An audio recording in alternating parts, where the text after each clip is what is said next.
है guys, right angle academy में आपका फिर से स्वागत है। मैं हूं योगेश सूटवाल। आज हम एक ऐसे करंट अफेयर के टॉपिक के साथ में, समसामयिक घटनाओं के टॉपिक के साथ में आए हैं जो कि रिसेंट में आज और कल के दिन में के लिए काफी महत्वपूर्ण है। सब लोगों को पता है कि कल हमारी नई संसद भवन या फिर न्यू पार्लियामेंट हाउस का उद्घाटन होने वाला है। अब उस पार्लियामेंट हाउस की जो निर्माण है, जो कंस्ट्रक्शन है, उससे संबंधित राजस्थान के लिए बहुत ही महत्वपूर्ण, जैसा कि अपन यहाँ पे लिखा भी है टॉपिक के लिए, क्यों है राजस्थान के लिए गौरव का विषय। अब ये जो पल है, जो नया कंस्ट्रक्शन होने वाला है, वो हो चुका है, उसका उद्घाटन कल से शुरुआत होने वाली है, वो राजस्थान के लिए गौरव की बात क्यों है, तो उसी वीडियो में अपन समझने की कोशिश करते हैं। देखिए, दो पिक्चर्स यहाँ पे दिखाई गई है। तो यहाँ पे तो एक पिक्चर दिखाई गई है जो सेंट्रा विस्टल प्रोजेक्ट है, उसी प्रोजेक्ट का हिस्सा है आपका कौन सा, नई पार्लियामेंट या नई संसद। तो ये ट्रायंगुलर शेप में, ये स्थलाकृति में है आपकी, ये स्थलाकृति में ये न्यू पार्लियामेंट हाउस है। यही दूसरी वाली पिक्चर है, उसके अंदर का एक सेमिनार हॉल है और उसी की पिक्चर को ये दिखाया गया है। एक बड़ी खूबसूरत सी पिक्चर यहाँ पे दो लगाई गई है। लेकिन ये जो नया संसद भवन है वो राजस्थान के लिए खास क्यों है, गौरव का विषय है, उसी को अपन समझने की कोशिश करते हैं। चलिए आगे बढ़ते हैं।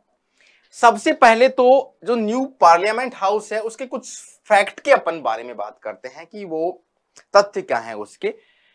तो ये जो न्यू पार्लियामेंट हाउस है वो सेंट्रल विस्टा प्रोजेक्ट, जो कि मोदी गवर्नमेंट का, जो करंट वाली गवर्नमेंट है, उसका एक ड्रीम प्रोजेक्ट है। सेंट्रल विस्टा रीडेवलपमेंट प्रोजेक्ट का ही हिस्सा है क्या, न्यू पार्लियामेंट हाउस। दूसरी बात करें अपन की, एक 4 मंजिला इमारत है। ये जो इमारत है 4 मंजिला रहेगी। कुल लागत इसकी रहेगी लगभग 970 करोड़ रुपए। और ये जो टेंडर मिला है वो है आपका टाटा प्रोजेक्ट्स लिमिटेड को, ये टेंडर दिया गया है कंस्ट्रक्शन करने के लिए नई पार्लियामेंट हाउस का। इसमें अपन बात करें, जो पार्लियामेंट हाउस बन के तैयार होएगा, क्योंकि जो पुरानी जो पार्लियामेंट हाउस थी वो आपकी बनी थी 1927 में और आज तक उसको 96 ईयर, लगभग 96 साल पुरानी हो चुकी थी। उसमें बैठने की व्यवस्था भी कम थी, सेमिनार हॉल नहीं थे, कमेटीज जो होती हैं पार्लियामेंट हाउस की उनकी डिस्कशन की, बैठने की पर्सनल केबिन्स नहीं थे एमपी लोगों के लिए। इसलिए ये नई संसद बनाने का प्रोजेक्ट आया। अब तो इसमें बैठने की व्यवस्था जो होगी एमपी मेंबर ऑफ पार्लियामेंट्स के लिए होगी, वो टोटल 1272 सांसद, 1272 सांसद एमपीज के लिए रहेगी। क्योंकि फ्यूचर में ऐसा होगा कि कई बार मान लो कि एमपी हैं, जो सांसद हैं, उनकी नंबर बढ़ाने का भी कोई एक्ट आए तो वहां पे नंबर बढ़ेंगे, तो वहां पे प्रॉब्लम होएगी कि जो ओल्ड पार्लियामेंट हाउस है उसके हिसाब से। अगर अपन बात करें नई पार्लियामेंट हाउस में, लोकसभा कक्ष है उसमें 888 लगभग एमपी लोगों के बैठने की व्यवस्था होगी और राज्यसभा कक्ष में 384, तो टोटल मिलाएंगे तो 1272 सांसद उसमें आसानी से बैठ सकते हैं। अब इस जो बिल्डिंग बनने वाली है इसका जीवनकाल होता है कि लगभग इतना प्रोजेक्ट करके ये बिल्डिंग बनाई गई है कि इतना टाइम तक अपने को कोई दिक्कत नहीं होगी। और उसका जो एज होता है, जो लाइफ स्पैन होता है, 150 से अधिक सालों का है जो बिल्डिंग बनने वाली है। और इसका सब लोगों को पता है, आज भी करंट में कुछ विवादित चीजें भी चल रही हैं। नई संसद भवन के लिए शेंगोल जैसा सिंबल निकल के आया, उस पर विवाद चल रहा है काफी। तो इसका कल होने वाला है उद्घाटन 28 मई 2023 को, कल के दिन में। अब अपन देखने की कोशिश करते हैं कि ये राजस्थान के लिए गौरव का विषय क्यों है, हमारे लिए राजस्थान राज्य के लिए गौरव का विषय क्यों है।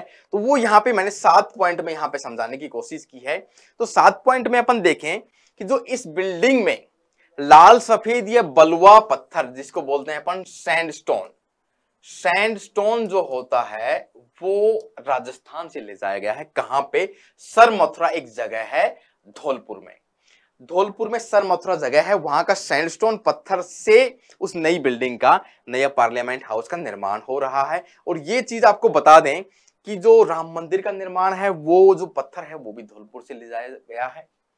यहाँ पे लाल किला और जो हुमायूं का मकबरा बना हुआ है वो भी जो सैंडस्टोन है वो इसी जगह से, सर मथुरा या फिर धौलपुर से लेके जाया गया है।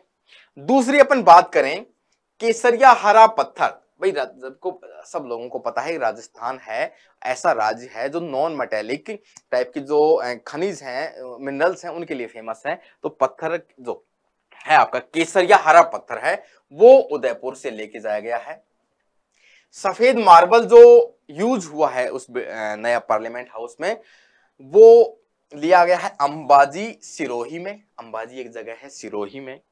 चौथा पॉइंट की अपन बात करें, जो अशोक का प्रतीक है, अशोक स्तंभ है, उसकी जो सामग्री है, जो बनाने का, जो ज्वेलरी का जो काम होता है जयपुर में, हम सब लोगों को पता है। तो अशोक का प्रतीक है वो लेके गया है जयपुर से, उसका लेके जाया गया है। पांचवा पॉइंट की बात करें, निर्माण कार्य के लिए जो पत्थर का यूज हुआ है, जो कंस्ट्रक्शन में निर्माण कार्य हुआ है उसमें पत्थर की बहुत ज्यादा जरूरत पड़ती है। तो वो पत्थर लिया गया है आपका कहां से, जयपुर जिले में कोटपुतली तहसील से पूरा का पूरा स्टोन लिया गया है। छठे पॉइंट की अपन बात करें, पत्थर की जाली का काम, जो पत्थर होता है आपको उससे जालियां बनते हैं, कटिंग होती है उसकी, इसको लैटिस भी बोलते हैं। जो जाली का काम हुआ है वो राजनगर, कहां पे है, भीलवाड़ा के कारीगरों द्वारा बनाया गया है जो जालियां हैं। और सातवां और आखिरी पॉइंट ये है कि पत्थर की नक्काशी का कार्य, जो पत्थर है उस पर काम होता है, उसको कारीगर लोगों के द्वारा उनको सजाया जाता है, वो आबू रोड और उदयपुर के मूर्तिकारों द्वारा बनाया गया है। तो इस प्रकार से नई संसद भवन में चारों तरफ राजस्थान छाया हुआ है। तो ये हमारे लिए गौरव की विषय है। और इसी प्रकार वीडियो देखने के लिए आप हमारे चैनल को सब्सक्राइब करें। Thank you so much.